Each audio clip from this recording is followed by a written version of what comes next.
네. 안녕하세요. 사이담TV입니다. 자, 오늘은 여수로 한번 가보도록 하겠습니다. 여러분이 잘 듣고 있는지 재미있는지 모르겠고 우리는 굉장히 재밌게 하고 있습니다. 이게 잘 안 될 줄 알았는데 원테이크로 갈 수 있는 그런 우리가 전력을 지금 완전 보이고 있는 중이에요. 자, 오늘은 여수로 가보도록 하겠습니다. 저는 개인적으로 여수를 장범준의 여수 밤바다라는 노래로 알고 있는데 여수는 어떤 특색을 가진 도시인가요? 여수 밤바다 이게 노래 때문에 네. 이게 속은 네. 거예요. 아, 그래요? 네, 여수 밤바다 딱 가봐요. 그 다음 뭐 해야 되나 이 고민 많이 하지 않아요? 그렇죠. 근데 원래 인생은 속으면서 가는 거예요. 그래서 저도 여수 밤바다가 네. 많이 설렙니다. 노래가 살렸잖아요, 도시를. 그렇죠.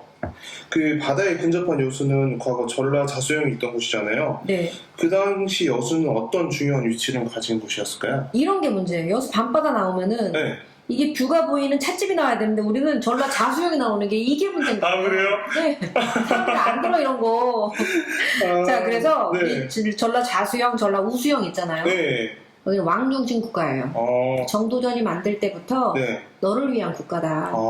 이성계야, 너를 위한 국가다. 그러니까 네 전 재산이 다 국가로 와야 된다. 국가가 될 거니까. 네. 그래서 전 재산이 국가에 환수가 돼요.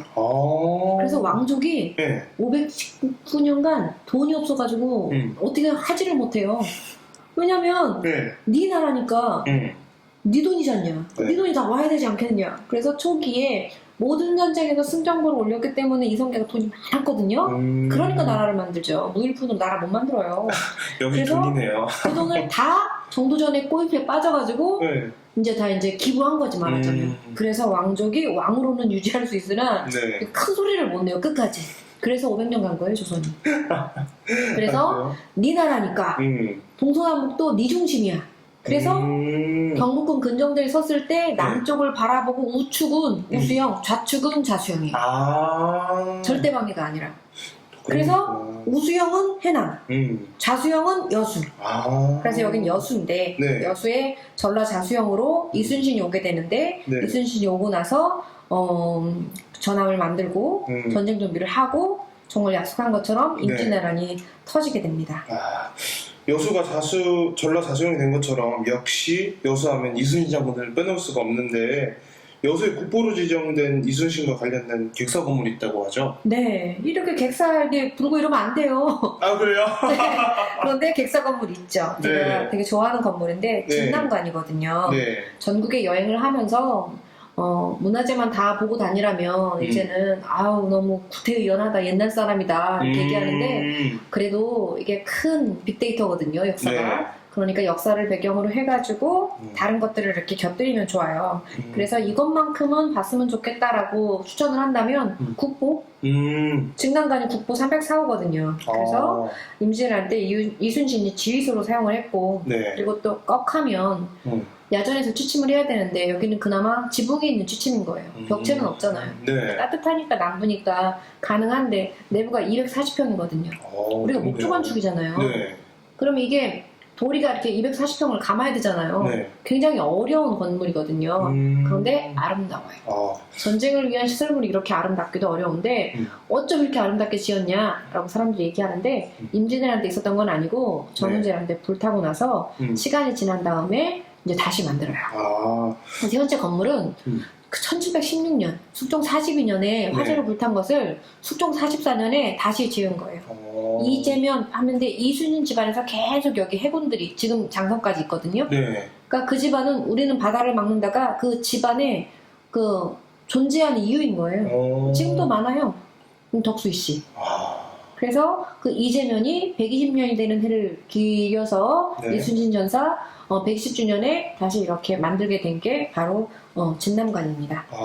구경 호텔 개념이라고 보시면 되는데 호텔이라고 생각하고 가면은 벽이 뚫려 있어요. 도대체 어떻게 잔 거냐고 이렇게 얘기하는데 네. 군인들이 뭐 지붕 있으면 잘 자는 거지 이렇게 생각하시면 됩니다. 되게 아름다워요. 사실 저는 전주에 있는 객사를 알고 있는데 그 전주 객사와 여수 객사의 차이점을 한번 여수 여행 가서 한번 봐도 좋을 것 같네요. 전주 객사는 5성급이라고 한다면은 네.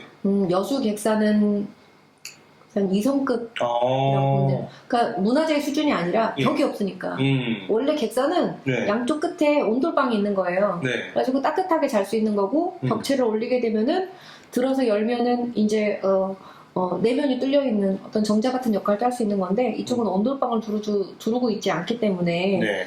군인을 위해서는 좋은 숙소지만 일반인을 위해서는 별 수가 그렇게 많이 줄 수 있는 호텔은 아니라고 봅니다. 네. 충무공 이순신 장군에 대한 이야기가 나와서 그런데 여수에서도 이곳과 관련된 유서 깊은 곳이 있다고 들었는데 이 충무공의 사당이라고 그러죠? 네. 이곳이 최초의 사당이라고 하는데 이곳은 언제 만들어지게 됐나요?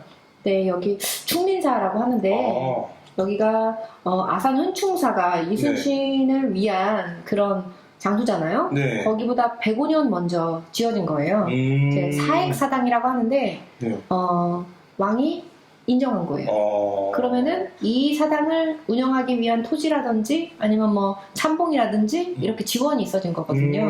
그래서 언제 만든 거냐면은 그 1601년에 영의정 네. 그 부원군 백사 이항복 오성가 하는 때 오성.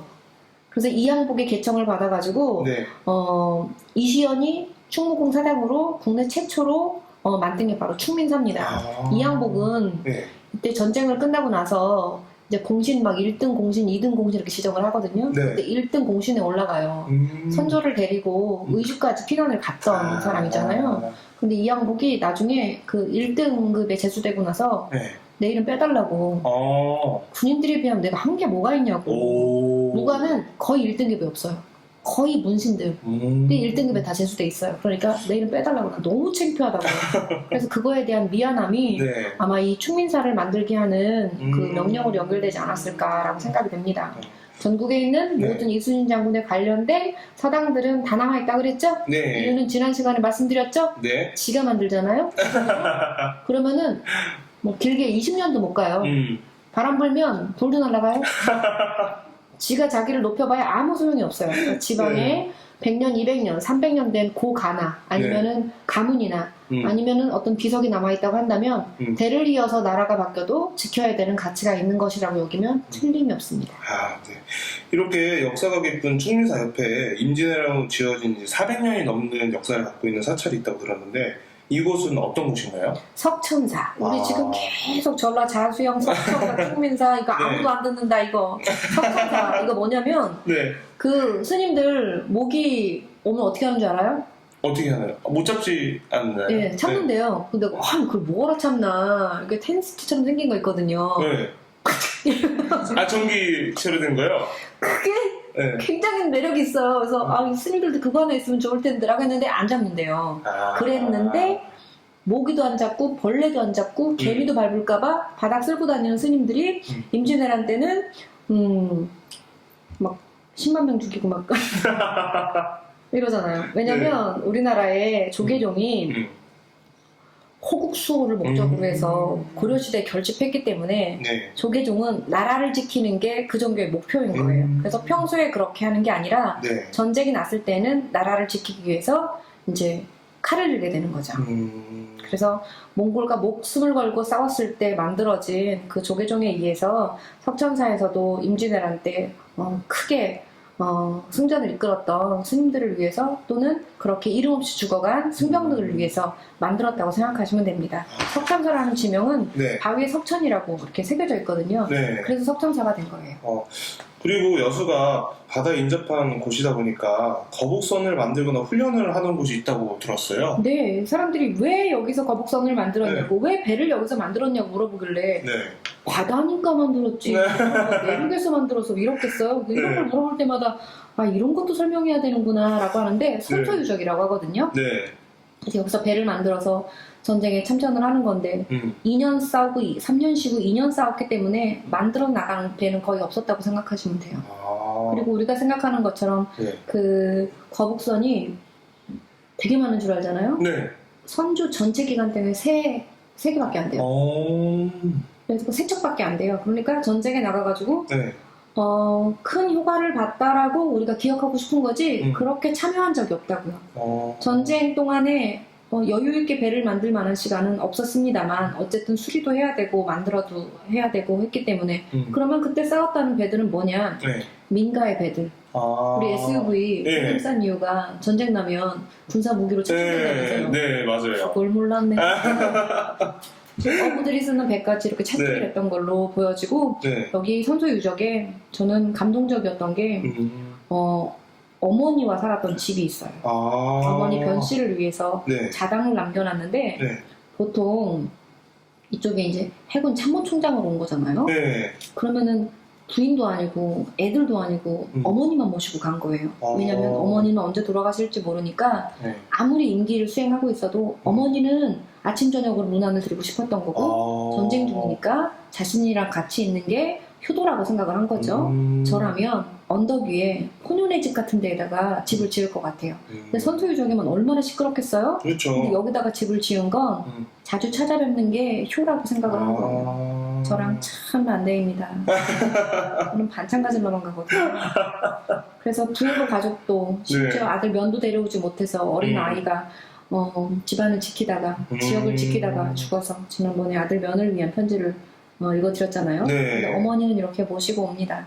마음이 따뜻한 사람이고 기본이 탄탄한 사람이었기 때문에 전쟁 앞에서도 당당하지 않았을까라고 생각하고 있습니다. 네.